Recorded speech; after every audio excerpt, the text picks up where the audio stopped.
कोकण आहे साहित्य रत्नांची खाण. याच भूमी नदीलीत साने गुरुजी, विंदा, खांडेकर, जयवंत, दळवी सारखी अनेक रत्न. हाच वारसा चालवतायत नव्या पिढीचे, नव्या दमाचे साहित्यिक. अशाच साहित्यिकांसाठी कोकण साथनं आणलं हक्काचं व्यासपीठ. जागर कोकणच्या साहित्य रत्नांचा.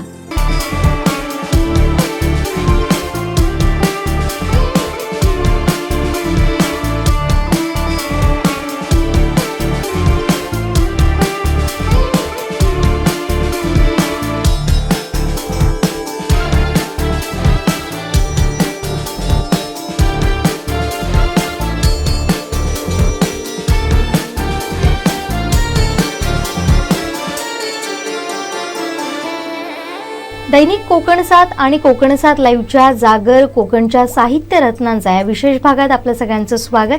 आज आपण संवाद साधणार आहोत कवी वीर धवल यांच्यासोबत. कोकणच्या नावाजलेल्या साहित्यिकांपैकी एक म्हणून त्यांच्याकडे पाहिलं जातं.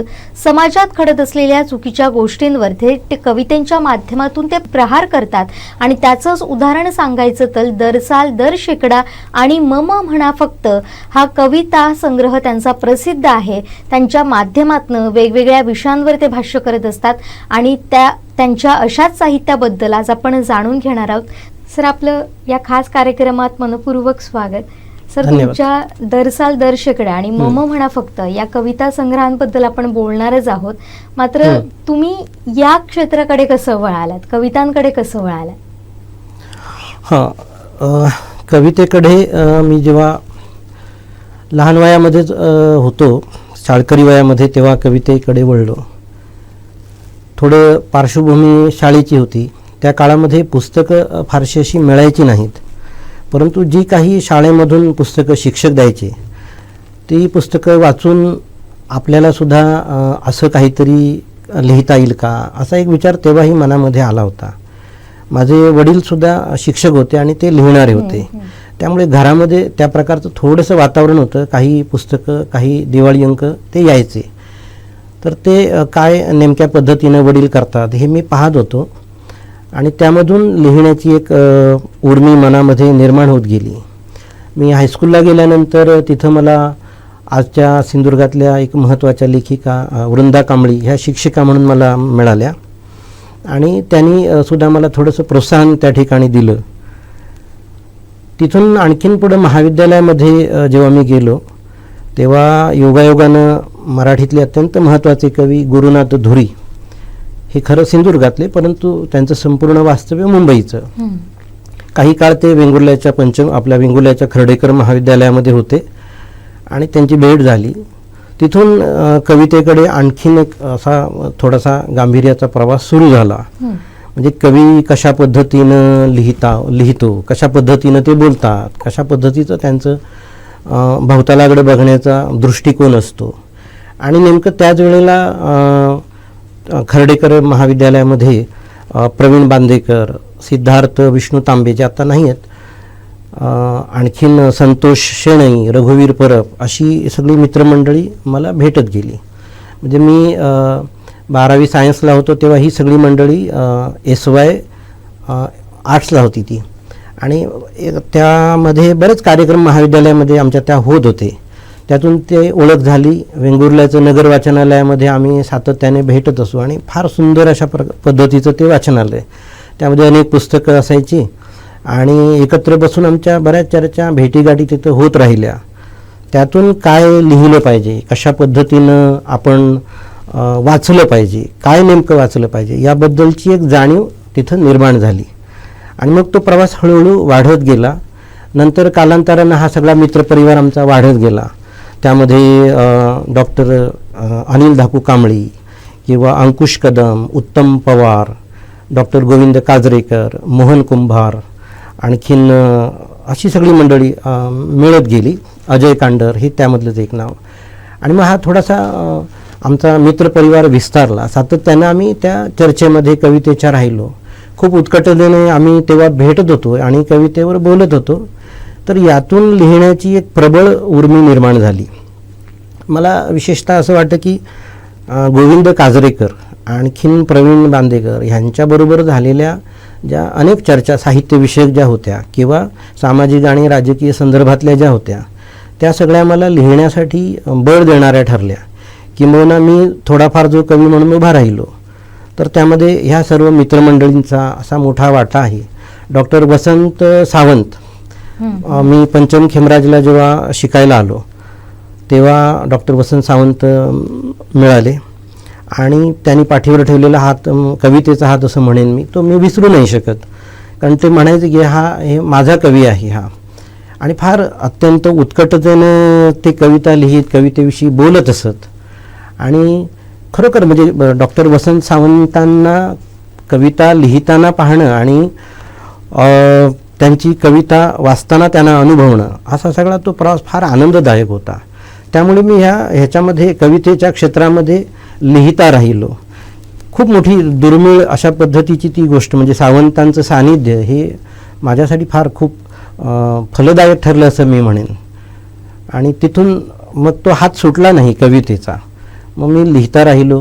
वेगवेगळ्या पद्धतीनं कवितेकडे मला घेऊन जाण्यासाठी वेगवेगळी पुस्तकं, वेगवेगळे लेखक महत्त्वाचे ठरले आणि त्यातून एक दृष्टिकोन कवितेविषयीचा निर्माण होत गेला. बरोबर. आता आम्हाला तुमचा प्रवास कळला की तुम्ही इथपर्यंत कसे वळालात आणि खरं तर या सगळ्यांमुळेच, त्यांच्या साथीमुळे, पाठबळामुळे आज तुम्ही उत्तम उत्तम लिखाण करू शकलात आणि ते आम्हाला वाचण्याची संधी मिळाली, हे आमचं भाग्य. पण सर, तुम्ही कायम म्हणतात की कविता लिहिणं ही एक जबाबदारी आहे. मग कविता घडण्याची ही प्रक्रिया नेमकी कशी असते याबद्दल काय सांगाल? कवी म्हणून आपल्याला काय वाटतं? बरोबर. कविता ही खरोखरच जबाबदारीनं लिहिण्याची गोष्ट आहे. कारण तो एक बौद्धिक वाङ्मय प्रकार आहे. कवितेकडे आपण एक तात्कालिक प्रतिक्रिया ह्या पद्धतीनं पाहू नाही शकत. आपल्याला कवितेच्या सगळ्या परंपरा ठाऊक असणं गरजेचं असतं. आता मराठी कवितेच्या परंपरा काय आहेत, ह्या आधीपासूनच्या संत कवितेपासून जर आपण पाहत गेलो तर त्या सगळ्या परंपरा नीट अभ्यासल्या तर मग कवितेविषयीचे जे आपले काही आडाखे असतात, काही भ्रम असतात, काही आपले समज असतात ते हळूहळू दूर व्हायला लागतात. या अर्थानं कविता ही काय आपण म्हणू अत्यंत गांभीर्यपूर्वक अशा पद्धतीची लिहिण्याची गोष्ट आहे. सहजासहजी आपल्याला तो आविष्कार करता येत नाही असं मला तरी वाटतं. निदान माझी पद्धती त्या प्रकारातली आहे. दुसरं असं की ह्या कवितेचं जे बीज आहे ते कुठेतरी आपल्या नेणिवेमध्ये आधीच पडलेलं असतं. आपण ते अनुभवलेलं असतं, कुठे पाहिलेलं असतं, ऐकलेलं असतं आणि ते कधी काव्यरूप घेईल आणि त्याची कधी कविता होईल हे आपल्याला तसं सांगता येत नाही. पण त्याच्यावर सतत चिंतन मात्र आपलं होत राहिलं पाहिजे. चिंतन नसेल तर कविता उभी राहणार नाही. म्हणजे आज आपण म्हणतो की कविता हा एक वर्णन करण्यासारखा वाङ्मय प्रकार आहे का, तर नाही. तुमचं चिंतन त्याच्यामध्ये येणं हे खूप अपेक्षित आहे. अन्यथा त्या कवितेला नुसती वर्णनपरता या पलीकडं काही हे महत्त्व राहत नाही. अगदी बरोबर. असं एवढंच ते. बरोबर. सर, मग असे तुम्ही उल्लेख केला होता तो म्हणजे डॉक्टर वसंत सरांचा आणि त्यांच्यामुळे आज तुम्ही घडलात असं म्हटलात. पण त्यांचं लिखाण किंवा त्यांच्या कविता या भावकविता होत्या किंवा मग निसर्गाचं वर्णन करणाऱ्या कविता होत्या आणि तुमच्या कवितांचं लेखन हे पूर्णपणे वेगळं होतं. नेमकं हे कशामुळे घडलं? म्हणजे कारण आपल्यावर आपल्या गुरुची छाप पडतच असते, काही प्रमाणात का होईना ते उमटतच असतं. काय नेमकं घडलं आणि तुम्ही तुमचा हा पूर्णपणे प्रांत बदलला, म्हणजे तो अगदी राजकीय आणि सामाजिक कविता असणाऱ्या कविता आम्हाला आता पाहायला मिळतात, त्याबद्दल काय सांगा? म्हणजे महत्त्वाचा प्रश्न आहे. सावंतांची संपूर्ण कविता ही भावकविताच आहे आणि निसर्ग त्यांच्या कवितेमध्ये असा ओतप्रोत भरलेला दिसून येतो. ते अत्यंत कवितेच्या धुनकीमध्ये असायचे. पण याउलट आमचे धुरी, गुरुनाथ धुरी हे कविता आणि इतर लेखनाच्या बाबतीत सुद्धा अत्यंत बेफिकीर अशा पद्धतीनं ते वावरत असायचे. या सगळ्या पार्श्वभूमीमध्ये कवी म्हणून मी सुरुवातीला अशी रोमॅन्टिक कविताच आपण लिहिली पाहिजे असं मलाही वाटायचं, सावंतांप्रमाणेच. म्हणजे आपल्या कवितेमध्ये हे सगळा असा जो निसर्गाचा आविष्कार आहे किंवा भावभावनांचा जो असा आविष्कार आहे, म्हणजे वर्ड्सवर्थची जी व्याख्या आहे ती उत्स्फूर्तता आपल्या कवितेमध्ये आली पाहिजे. Spontaneous overflow of powerful feelings. पण नंतरच्या काळामध्ये मी थोडा राजकीय विचारधारांकडे वळलो. त्या पद्धतीचं थोडं वाचन माझं होत गेलं आणि माझ्या कुटुंबामध्ये सुद्धा त्या प्रकारची थोडी पार्श्वभूमी होती. आता पार्श्वभूमी ही होती की माझ्या घरामध्ये ह्या दोन्ही परंपरा, एक प्रतिगामी मानसिकता आणि पुरोगामी मानसिकता, अशा दोन्ही गोष्टी होत्या. माझे पूर्वज म्हणजे आजोबा वगैरे हे कराचीला, पाकिस्तानमध्ये त्या काळामध्ये 2 पिढ्या त्यांच्या तिथं झालेल्या आहेत आणि फाळणीच्या वेळेला ते इकडं निघून आले. तो सगळ्यात एक दुर्दैवाचा भाग त्यांच्या होता आणि त्यामधून एक प्रकारची प्रतिगामी मानसिकतासुद्धा अनुभवामुळे त्यांच्यामध्ये जशी निर्माण झाली तशी एक राजकीय विचारधारासुद्धा त्यांच्यामध्ये होती. माझे एक दुसरे चुलते हे स्वातंत्र्य सैनिक आहेत, गोवा मुक्ती लढ्यामधले ते एक स्वातंत्र्य सैनिक, आजही ते हयात आहेत.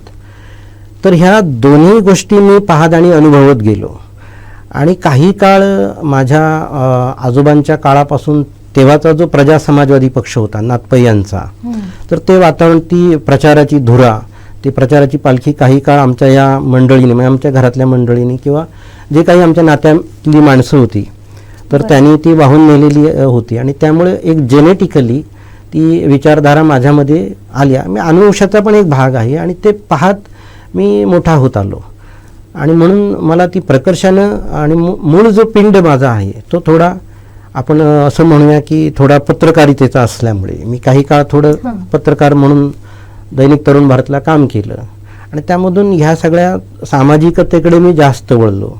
पाल येजरे हे इथले जे आमचे मार्गदर्शक शिक्षक होते, म्हणजे रोडार्थाने शिक्षक नसले तरी छात्रभारतीचं ते काम करायचे आणि संतोष शेणई आमचा जो कवी मित्र, त्याच्यामुळे मी छात्रभारतीकडे आणि या सगळ्या काय आपण म्हणू समाजवादी परंपरेकडे वळलो. तर त्याने मला तो पहिला परिचय करून दिला. आम्ही सर्वच मंडळी, प्रवीण मी किंवा सिद्धार्थ तांबे, असं सगळे मंडळी आम्ही त्या विचारधारेमध्ये काम करत होतो. गोपुरीला वगैरे बरीच तेव्हा बौद्धिक वगैरे व्हायची आणि त्यामधून एक जडणघडण होत गेली आणि आपण या समाजाप्रती काहीतरी आपलं देणं लागतो अशा प्रकारचं जाणीव निर्माण होत गेली. ती वाचनातून जशी झाली तसं तेव्हा ते एक वातावरण पण होतं. म्हणजे आपल्याकडच्या ज्या सगळ्या चळवळी होत्या समाजवादी विचारधारांच्या किंवा परिवर्तनवादाच्या, त्यामध्ये मी महाविद्यालयीन काळामध्ये योगायोगानं छात्रभारतीमुळे वगैरे त्यामध्ये राहिलो आणि ते मला उपकारक ठरलं असं मला वाटतं, म्हणजे माझ्या कवितेच्या दृष्टीनं. आणि दुसरं असं की कविता ही अंतिमतः काही एक सामाजिक किंवा सांस्कृतिक विधान करणारी असते. कवितेनं विधान करायला पाहिजे, अन्यथा त्या लेखनाला तसा काही उपयोग नसतो. म्हणजे ते एक रंजन होतं, आणखीन ठराविक भावभावनांचा आविष्कार आपल्याला आनंद देतो, परंतु आपल्या अवतीभोवती जे काही घडतं आहे, ज्या पद्धतीचं वातावरण आहे, तर त्याला आपल्याला जे काय आहे ते सांगणं गरजेचं आहे. म्हणजे जर फार चुकीच्या गोष्टी घडत असतील, मग त्या राजकीय असतील, सामाजिक असतील, सांस्कृतिक असतील, तर त्यावर बोट ठेवणं हे कोणत्याही लेखकाचं, कवीचं पहिलं कर्तव्य आहे. कारण कवी द्रष्टा असतो असं म्हणतात. आता द्रष्टेपणा म्हणजे तुम्हाला हे इतरांपेक्षा अगोदर कळतं ते, आणि त्यामुळं आपल्या अवतीभोवती जर काही वेगळ्या विचारधारा येत असतील, त्यामधून संपूर्ण मानवीय अकल्याण किंवा मानवीय धारणांना जर छेद जात असेल, नैतिक मूल्यह्रास आपल्याला दिसत असेल, तर त्याच्याविषयी आपण बोलणं गरजेचं आहे. यामधून ती जाणीव माझी राजकीय सामाजिक कवितेची विकसित होत गेली. बरोबर सर, आता जसं तुम्ही उल्लेख केलात की आजूबाजूच्या जर चुकीच्या घटना घडतात त्यावर बोलणंही गरजेचं आहे. आणि तुमचे दोन्ही कविता संग्रह म्हणजे दर साल दर शेकडा आणि मम म्हणा फक्त, ह्या दोन्हीही त्याचंच प्रतिबिंब उमटते त्या कविता संग्रहामधून सुद्धा, त्यावर त्या भाष्य करतच असतात. तर हे कविता संग्रह नेमके कसे घडले याबद्दल काय सांगाल?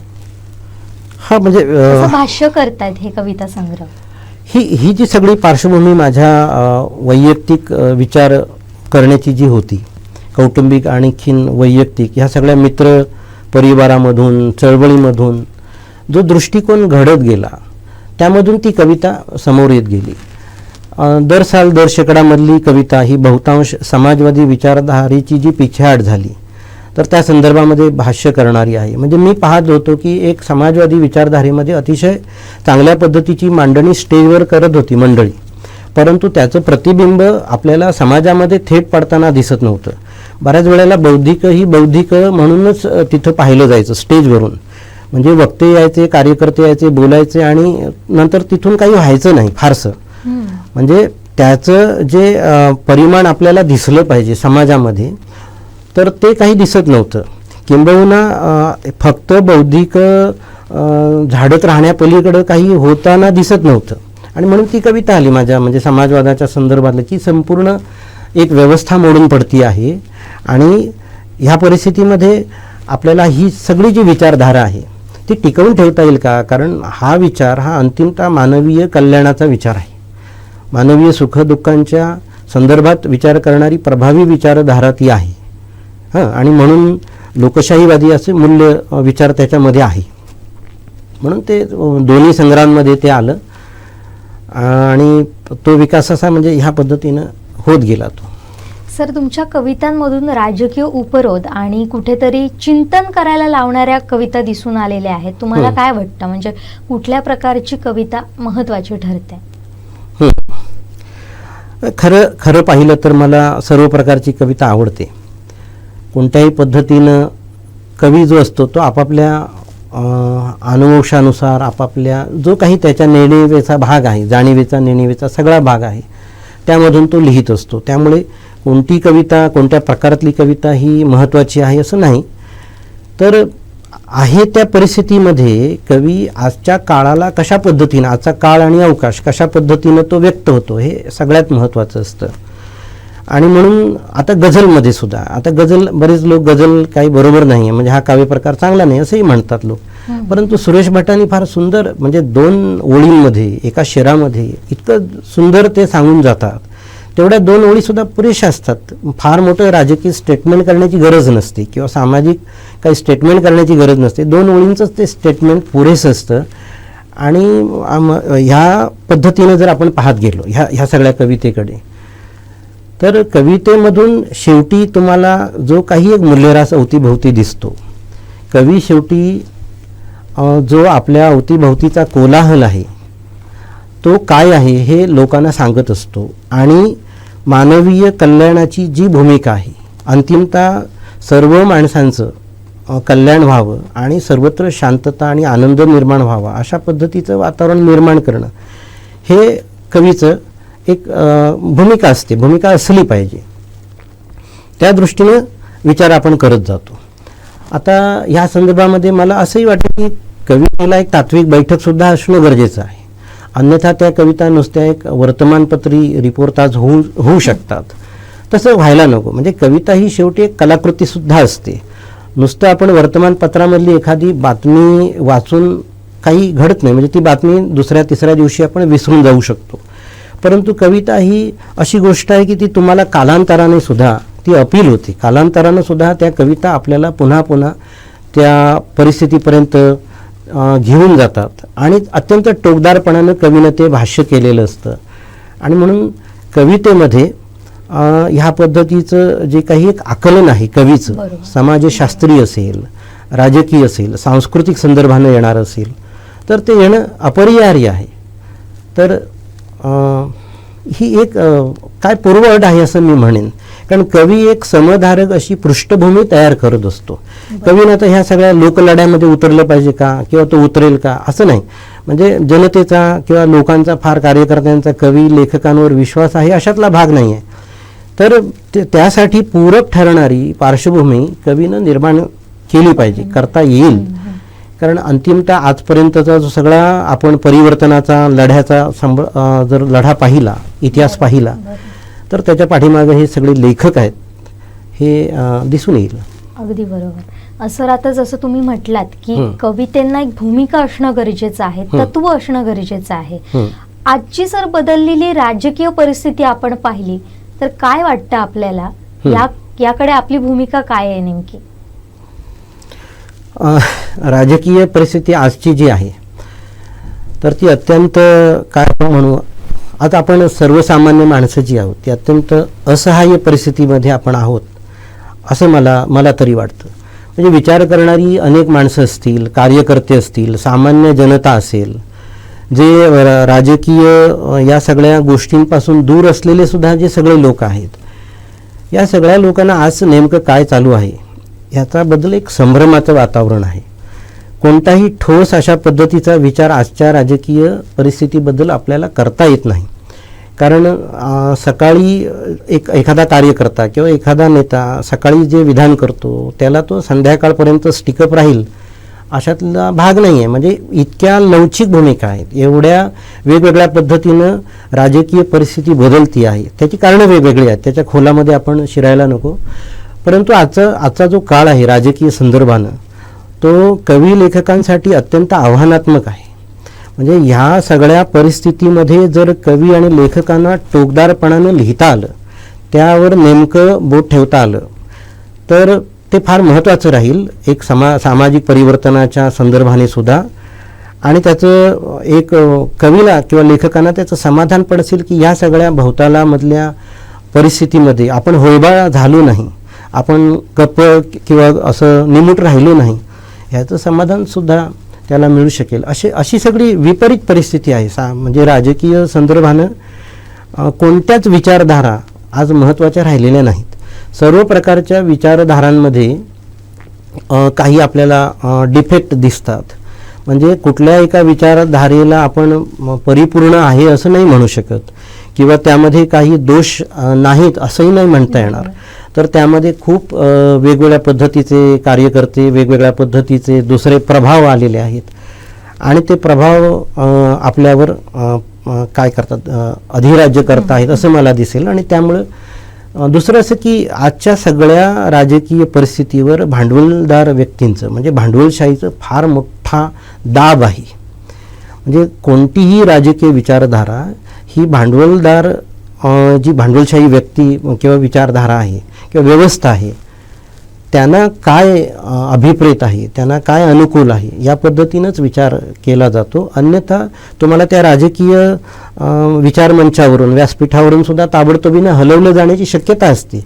म्हणजे हे राजकारण हे राजकीय नेत्यांच्याही हातामध्ये राहिलेलं नाही, ते कार्यकर्त्यांच्या सुद्धा हातामध्ये राहिलेलं नाही, तर ते कुठल्या तरी वेगळ्या अशा लोकांच्या हातामध्ये आहे. आणि ती सत्तेची जी सूत्र आहेत ती फार अज्ञात अशा सगळ्या परिस्थितीमध्ये अज्ञात लोकांच्या हातामध्ये आहेत असं मला तरी आज दिसतं. अतिशय परखडपणे भाष्य केलं या सगळ्यावरच सर आपण. पण आता आपले 2 कविता संग्रह आहेत, पण या व्यतिरिक्त आपण कुठलं लिखाण केलंय त्याबद्दल काय सांगाल? मी प्रामुख्यानं कविता लिहिली आहे आणि ती सुद्धा फार थोडीच कविता लिहिली आहे. मी जेव्हा मला म्हणजे गरजेची वाटते तेव्हाच मी कविता लिहिली आहे. सातत्यानं लिहिणं हा काही म्हणजे माझी ती मनस्थिती पण नसते. मात्र मी वाचतो, मला जर वाचलं नाही तर मला ते थोडं त्रासदायक वाटतं. सतत मी ह्या सगळ्या परिस्थितीचा अवलोकन करत असतो, विचार करत असतो. त्यातून तीव्रतेने जर आली कविता तर मी ती लिहिली आहे. सातत्यानं लिहावं असं मला कधीच वाटलं नाही. त्याला काही वेगवेगळी कारणं पण असतील. परंतु मी मध्ये काही कवितांच्या संदर्भानं म्हणा काही महत्त्वाच्या कवींवर लिहिलं होतं, म्हणजे ते गरजेचं होतं म्हणून लिहिलं होतं. तर ते काही महाराष्ट्र टाइम्स वगैरे अशा ठिकाणी मधून आलेले जे काही लेख आहेत त्याचं एक पुस्तक होऊ शकेल. काही काळ मी एक सदर लेखन करत होतो, तर त्या सदर लेखनामधला जो एक प्रासंगिक भाग थोडासा आपण वगळला, स्फुट लेखन होतं ते, तर त्याचं एक पुस्तक मी करू शकेन, एक कविता संग्रह येऊ शकेल. परंतु ह्या सगळ्या गोष्टी किंवा मी आता लिहिलेच पाहिजे किंवा आणखीन वेगवेगळ्या पद्धतीनं काहीतरी करत राहिलं पाहिजे ह्याची काही समाजाला तातडी आहे अशातला भाग नाही असं मला वाटतं. आणि त्यामुळं थोडं थांबून पाहून मी लिहित असतो. लिहिण्याची एक काय आपण म्हणू तातडी असते.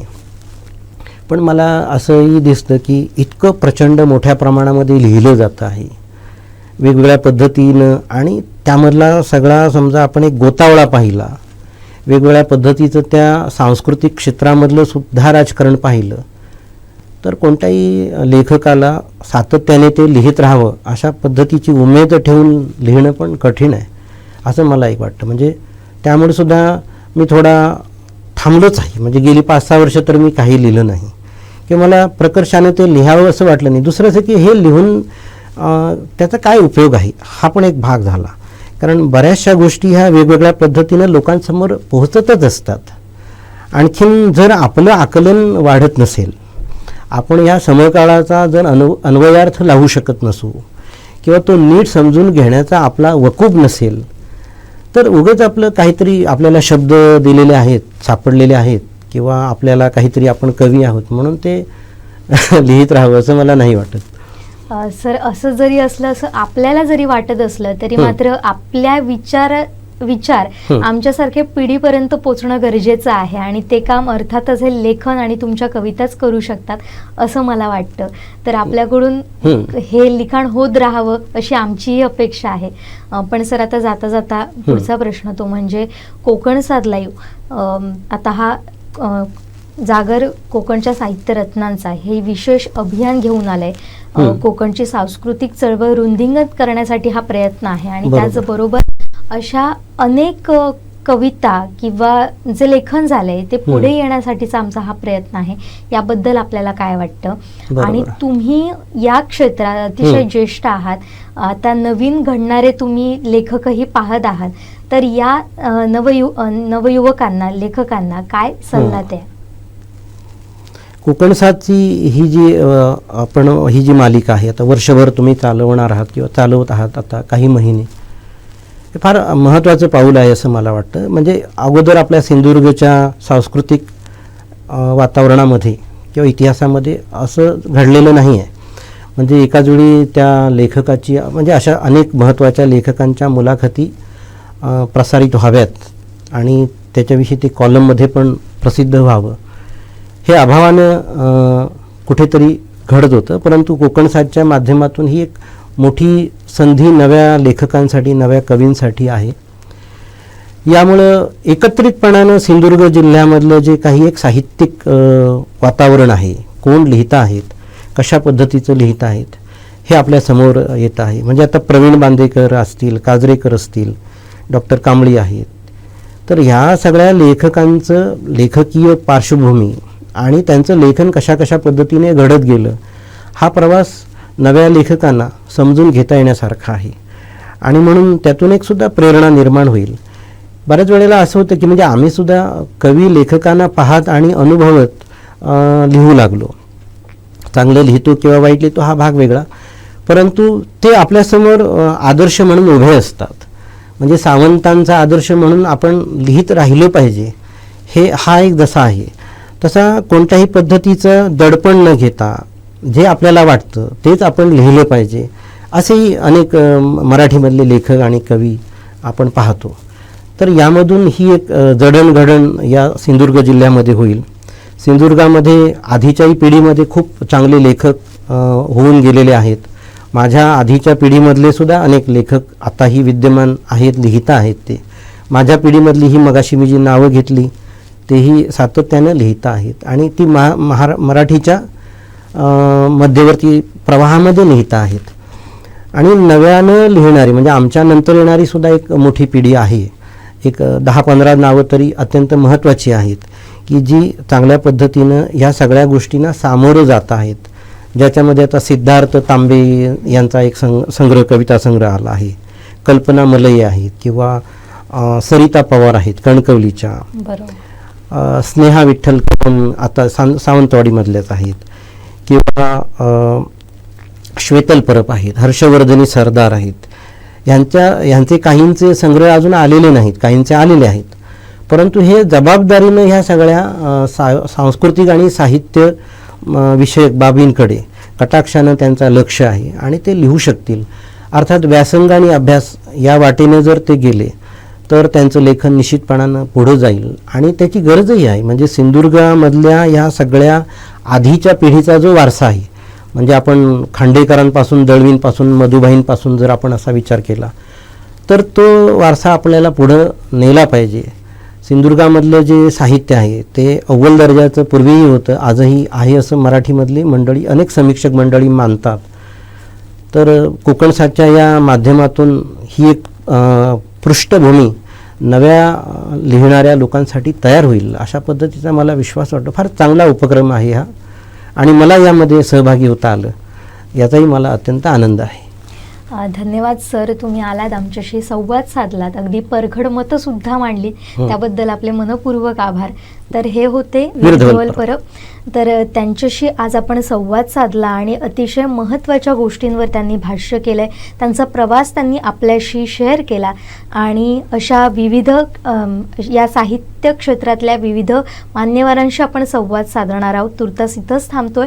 पाहत रहा कोकणचं नंबर 1 महा चॅनल कोकण सात लाईव्ह. धन्यवाद.